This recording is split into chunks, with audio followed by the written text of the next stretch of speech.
Hey everybody, and welcome to Bits of Board, where we're talking board games, miniatures, cards, and dice. My name's Michael, and today we continue on our journey through Sword and Sorcery's Ancient Chronicles campaign. This is Blood and Sand Part 3. Let's get stuck in. We rejoin our gladiators just as the Black Dwarves emerge into the arena. These guys look so damn tough. Now, before I go too far here, one thing I just forgot from the last ep. I have to spawn some treasure tokens out by the other spawn gates. But besides that, I think we are sort of ready to go here. We move into the time phase. And thanks to those grisly blades, again, Artemis cops 1 damage. And so does Dharma. Again though, Dharma prevents with its magic shield. Alright. So we move into the battle phase, and as usual, we're going to start with Thorgrim. The plan here is to take on the Tyrant Lizard because we are absolutely schooling these things at the moment. And you know, one less monster in the arena, it's the best we can hope for in one turn. First up, Thorgrim is going to spend his action to focus, and then he's going to attack with the spear. And that is ridiculous. I knew I could count on you, Thorgrim. 5 hits on the dice, 6, 7 thanks to focus and reach. The lightning bolt cuts the armor. The Tyrant Lizard is dead. 10 crowns on the ground, and we are 1 step closer to getting out of here. Before we finish off, Thorgrim is going to use his Aneris Shard to heal up 1 point of damage. And then using his movement activation, we're going to head to the safety of the center space here, doubling as a cover location, preventing domination if Xantares were to get attacked. That's his turn done though, so we pull our next monster encounter card, and we're going to be activating all Dex enemies. That is a Hobgremlin.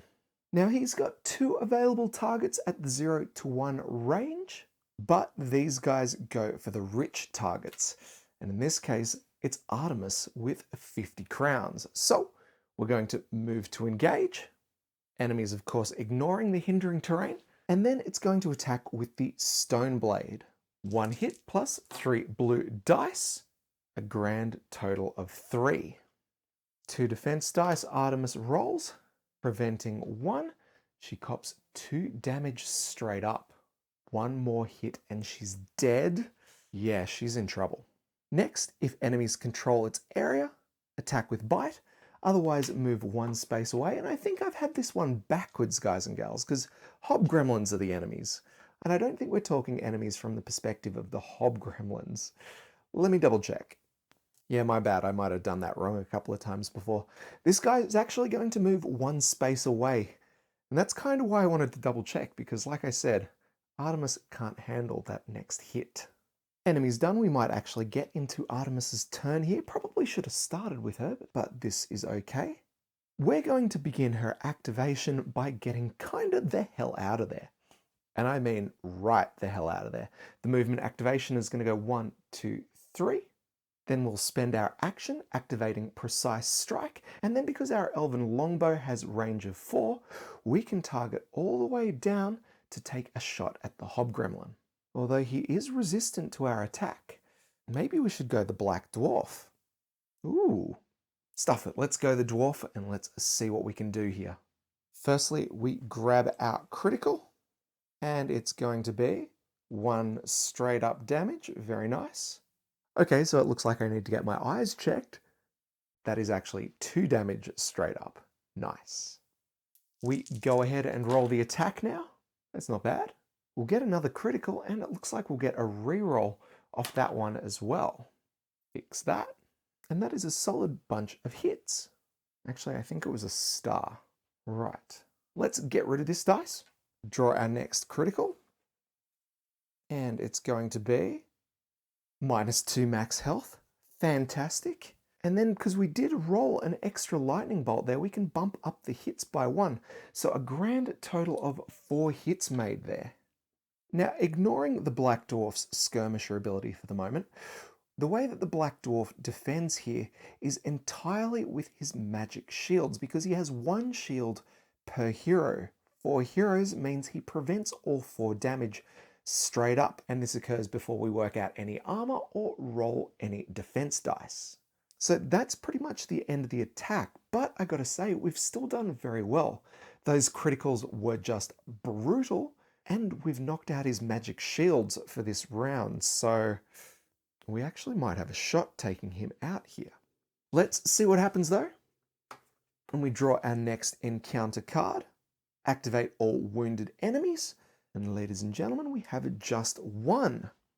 The Black Dwarf is going for gold here. So they have a range 0 attack. No one's currently at range 0, so we move to the next. Here it has a range 1 or range 2.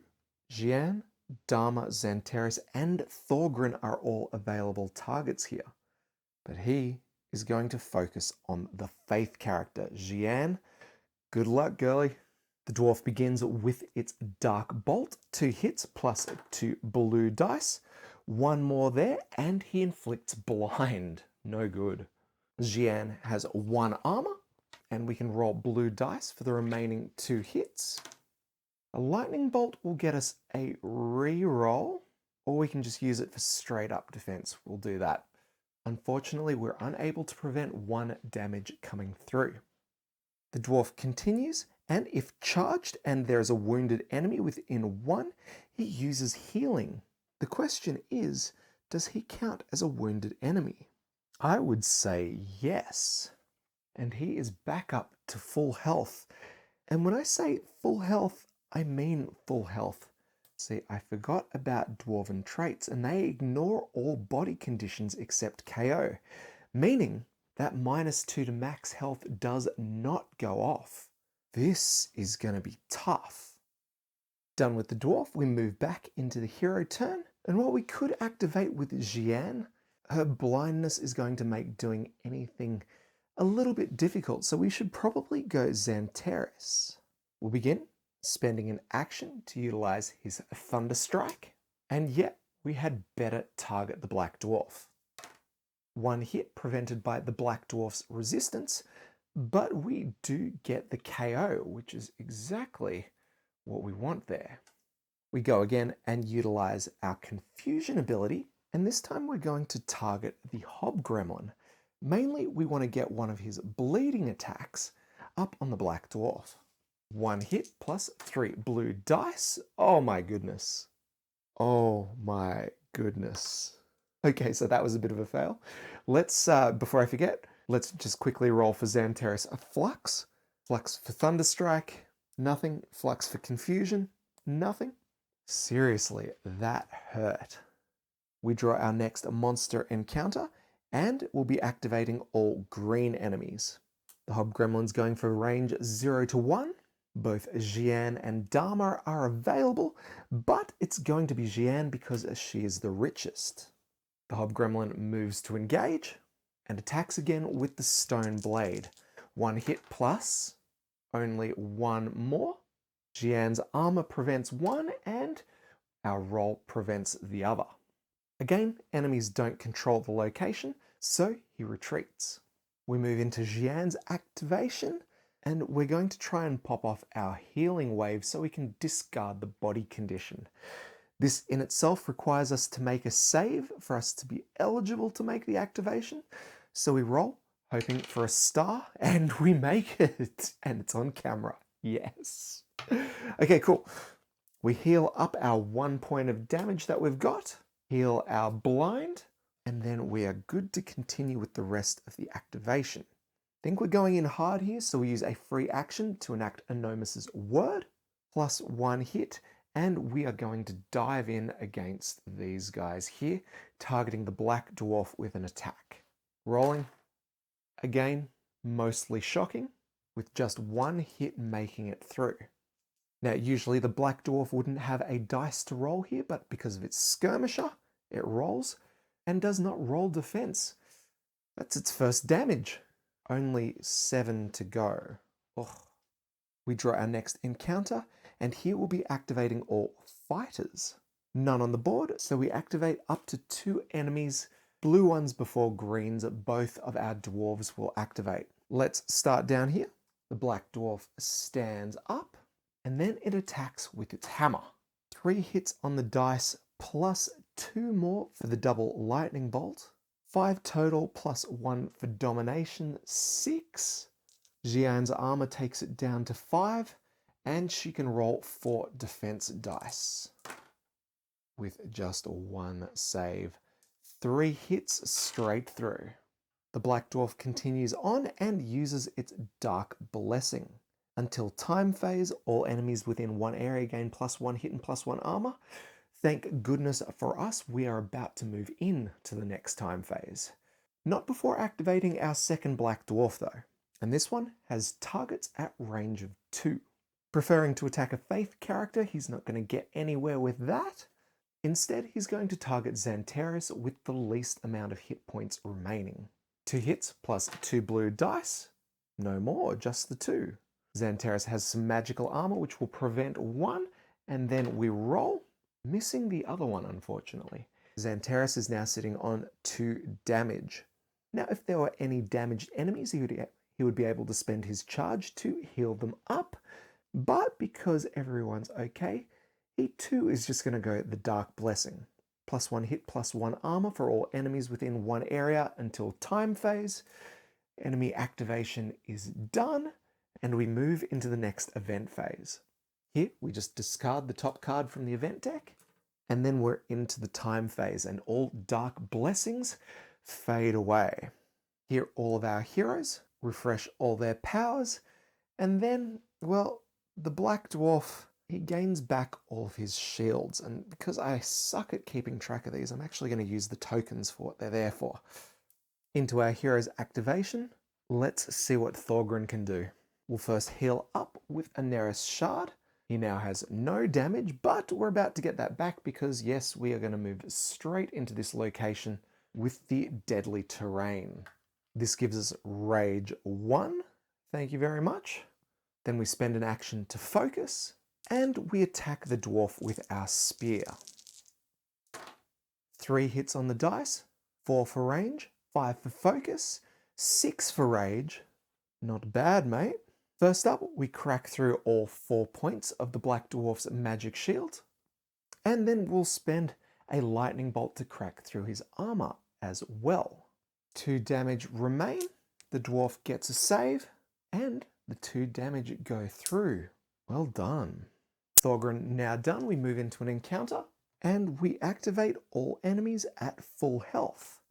Let's begin with the Hobgremlin, and he has targets at range 0 and 1 as well. Of course, he's going to target the richest, and so Xian better look out. The attack begins with the Stone Blade. 2 hits plus 1 for 3, and Xian rolls her defense. Armor preventing 1, dice preventing another. 1 damage does go through though. We then check to see if enemies control the area, and they do. So this little beastie bites. 1 hit, ha! Nothing on the dice. Armor prevents the hit. Xian is all good. Well done. We move up to the Black Dwarf, who's going to send a Dark Bolt at Xantares. 2 hits plus, no more. Xantares' magic shield prevents 1, and he rolls for the second, making the save. Again, no healing for this guy, and so he goes for the Dark Blessing. +1 hit, and +1 armor to the next time phase. So we move into Xian's turn here. We'll begin using a free action to enact Enomus's word, +1 hit. We spend our action to focus, and then we attack the Black Dwarf with our mace. 3 hits. Let's take a reroll. 4 hits, and we have 2 lightning bolts for the stun. But do we even need them? 1, 2, 3, 4 hits. 1 for the word, 1 for the focus. That's 6. Oh, this is going to be close. The Black Dwarf's armor takes it down to 5, and then it rolls for defense. And it doesn't make it. 5 hits go through. This guy's already got 3 damage. The Black Dwarf is defeated. It drops a treasure. It gives us 2 soul points. Most importantly, though, it gives us one less enemy on the battlefield to deal with. That was a ripper turn. We draw our next encounter, activate all red enemies, none. Otherwise, activate all lowest rank enemies. The Hobgremlin attacks.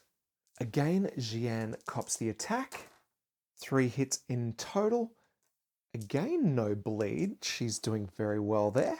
We roll for defense, 1 armor, 2 dice. Prevent 1 with a lightning bolt, the other goes through. Boy, Xian only has 3 health left. Damn it, guys and gals, I realize I didn't move the blades. Let's get them out of the way, hopefully. Oh, I guess it's okay. The blades don't actually move. Right, so what do we do next? I think we send Xanteris up against the Hobgremlin, and I think we're going to Thunderstrike and Confuse, our usual combo there. Mainly because I don't want to deal with his Black Dwarf and his +1 hit and armor nonsense. We let loose with that Thunderstrike against the Hobgremlin. Oop. Just 1 hit, but KO. Thanks to the knockdown, that damage just goes through. Next up, we Confuse. Stone Blade, 1 hit plus 2 more. This guy is not happy. I wonder if dominating works in that case. Doesn't matter. Activation done. We draw the next encounter. Activate all purple enemies, otherwise activate all highest rank enemies. The dwarf does his thing, as usual, attacking Xanteris, except he's a little more dangerous. 2 hits plus 1 more, 4 in total. Xanteris has run out of magic shields here, so we roll for defense, snake it, 3 damage go through, and now things are starting to get scary. Xanteris has 2 life left. Maybe should have moved him. We move into Artemis's activation here, and we should probably try and take out this Hobgremlin. We're not going to do too much against the Black Dwarf here, so we'll stay where we are and take our shot. Only needing 2 hits here. I think we'll spend our action to focus, and then we roll our dice to attack. 2 hits there. Let's take a reroll, and +1 hit thanks to the longbow. A total of 4, down to 3 for piercing resistance, down to 2 for armor. I think that's all we need. 2 damage go through, no saves. The Hobgremlin cops his 6th damage and is out of there. He drops 10 coin. Ooh. And he awards our 9th soul. That means someone's ready for soul rank 3. Ha ha ha.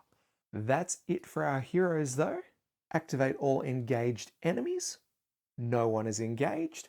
So we activate all enemies using their plus ability. We haven't seen that yet for our Black Dwarf. Here, he moves 1 area closer and then attacks the closest hero in line of sight with the Dark Bolt. Xanteris, 2 hits plus 2 more. Oh no. Oh no. He rolls his defense dice, makes the save, but 3 more damage go through. Even with toughness, Xanteris only has 7 hit points. Oh, he's defeated. We roll him back down to 1, discard his recently gained toughness, and we flip his hero card to its Ghost Soul form. Such a bummer. We move to the next event phase, and guys and gals, it's daytime. We'll head over to the Book of Secrets and we'll shift all used powers up 1 space. Oh, actually looks like there's no day event, so it's only the powers we get from this. We move into the time phase. The Black Dwarf loses his Dark Blessing, and we discard Thorgrin's Rage token. Damn. All done there, we move into the battle phase. We begin with Xanteris, because as you might remember, enemies don't activate after a Ghost Soul hero. And because Xanteris' Ghost Soul ability only really works if players have got their powers on cooldown, it's going to be a pretty boring turn for him, and he's just going to recall to the shrine. Wait up. I need to roll for the blades, don't I? Oh, I suck at remembering these little things. All right, this time it advances and it goes 2 spaces, 1, 2. And hopefully we can steer clear of that. Next up, we'll activate Thorgrin, and you know we're going to cheese his rage. We'll take his movement activation, 1, 2, 3, moving in and out of a deadly location, copping 1 damage, yes, but also gaining our rage back. We spend our action to focus, and we're going to try and do some damage to this black dwarf. We roll our dice. Not bad. 2 hits. 3, 4, and 5 for focus, range, and rage. And then we've got some lightning bolts, hopefully for some bleed. First up, 4 damage get eaten up by the magic shields. And the last one, well, I guess that gets eaten up by his armor as well. So, no damage dealt, but guys and gals, bleed, you know how good this is. Oh. Thorgrin now done, we draw our encounter card, and we're going to be activating up to 2 enemies. In this case, we've just got 1, the Black Dwarf, and he's going to be targeting Thorgrin here. Firstly, he cops 1 damage thanks to bleed, and then we roll for his Dark Bolt. 2 hits plus, no more. We roll Thorgrin's armor, and we make both saves. He's done really well there. We move to the next part of his activation. If charged and there's a wounded enemy, we're going to expend that charge to heal up 3 points. Yes, he loses the damage we've dealt, but he also loses his ability to heal up again soon. Next up, we're going to activate Artemis, and I think we're sort of doing kamikaze here, right? We spend her action to enact Precise Strike, we spend her movement activation to move in with the dwarf, and then we spend her attack activation to activate Dharma. And we are going to be moving in and attacking something fierce, I hope. As always though, I'm banking on the fact that we roll 2 lightning bolts here. Dharma attacks. Oh, no lightning bolts, but far out, that's alright. 4 hits, plus 1 for dominating, and I think we get another bleed. It doesn't look like it's reliant on anything. So while that bleed doesn't actually cause another bleed, it does cause 1 straight up damage. And then those 5 hits drop down to 4 because of the armor, and the Black Dwarf is now less than half health. Artemis, if only we got your attack in. We move on to our enemy activation, and here we'll be activating all Faith enemies. The Black Dwarf. He's got target at range 0, so he'll be attacking with the hammer. First copping 1 damage, and then rolling an epic fist of dice. Now he's either going to be targeting Artemis or Dharma, neither of which are Faith characters, so we check the most wounded. Oh, that's Artemis. Okay, damn it. See you later, Artemis. 1, 2, 3, 4 hits. Double lightning bolt brings it up to 6 hits, and Artemis just cannot save for the life of her. Yeah, she is dead as well. Oh, she loses her ability to summon Dharma, and we flip her over into the ghost soul form. Then moving back into the Black Dwarf's turn, he now uses his Dark Blessing, plus 1 hit, plus 1 armor. He is going to be a tricky kill here. We move into Xian's activation.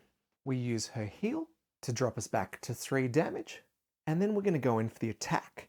We buff up a little bit with Enomis's Word for plus 1 hit. And then 1, 2, 3. We take a swing with our mace. We've got a lightning bolt for a reroll. No good to us. So we just end up with 3 hits here. Oh. I think that's all we need. Ah, not quite. And the armor granted by the Dark Blessing actually keeps the Black Dwarf alive, with 1 hit point remaining. Oh. Xian ends her turn, and we draw the next encounter card, activate 1 enemy of each rank. The Black Dwarf activates, but the bleed finishes him off before he even gets a chance to attack. The Black Dwarf is dead. We place a treasure token, and we go for one more soul point, which we're definitely going to need because our guys are dropping like flies here. But look at that arena. Amazing. No monsters left. I think it's about time we have a bit of a run around, pick up some of that gear. Ooh, speaking of which, when Artemis was killed, she would have dropped 50 coin on the map and all the equipment in her backpack. So that is in there. All right, all that done. I think we're up to date. We now move into the event phase.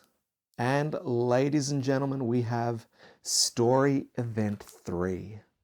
The bloody show reaches its peak when one of the heavy metal gates of the arena is lifted by the strength of a single arm. The arm attached to a colossal, battle-scarred minotaur with bloodshot eyes and bearing a blood-stained battle axe.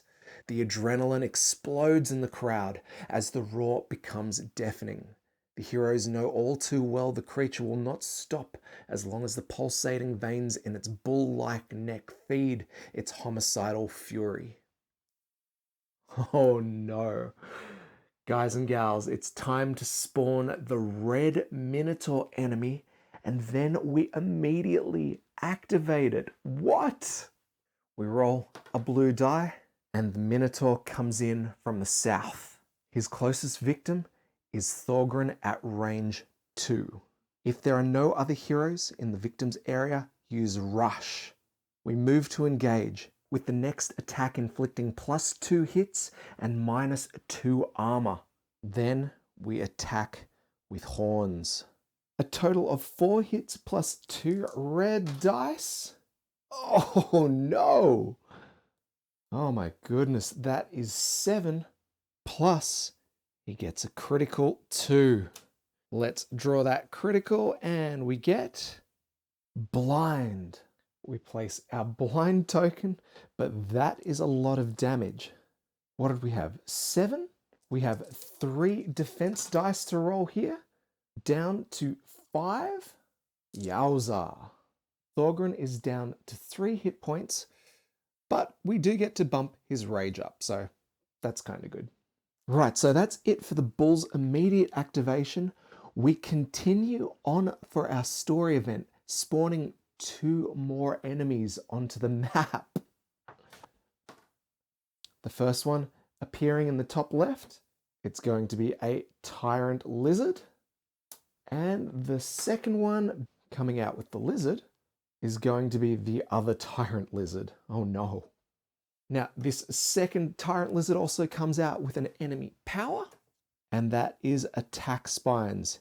If an attack deals damage to this enemy, the attacker suffers a 1 hit point damage. Oh man, this is not good. Finally, we remove all spawn points from the map, and we will continue play until that Minotaur is dead. And only then can this quest come to an end. Guys and gals, I am so spooked right now. We've got Thorgrin on the edge of death. Artemis and Xantares, both in ghost soul form here. Only Jian is looking good, and even her heal is down. We are going to have such a tough time with this Minotaur. Seriously, he counts as 3 figures in his space. Oh my goodness. That means Thorgrin cops 1 more point of damage. Oh my god. But not only that, he's got armor, defense dice, and a buttload of hit points. 20 hit points, guys and gals. That has got to be a couple of rounds. I am so scared for this one. You know what? I can't deal with that tonight. We are going to cut this quest off here and we're going to finish it next episode. Guys and gals, this is wild. Let's cool off back at the studio. And now there's a Minotaur. Oh my goodness, this guy looks absolutely insane, and I'm not sure we're going to have the longevity to get through. Sure, we're going to be able to dish out some wounds, but 20 hit points with 2 tyrant lizards floating around as well. I am so freaking out right now. Now, next episode is priority 1. Chances are if it doesn't go too well, you'll be seeing an upload real soon on that one. But let's see if we can't make it through alive. Till that one though, we are about done for today. So if you've enjoyed the video, make sure you like, comment, and subscribe, and do all the things that you guys can do to help this channel grow. But besides that, we are done. So as always, my name's Michael. This is Bits Aboard. We'll catch you next time.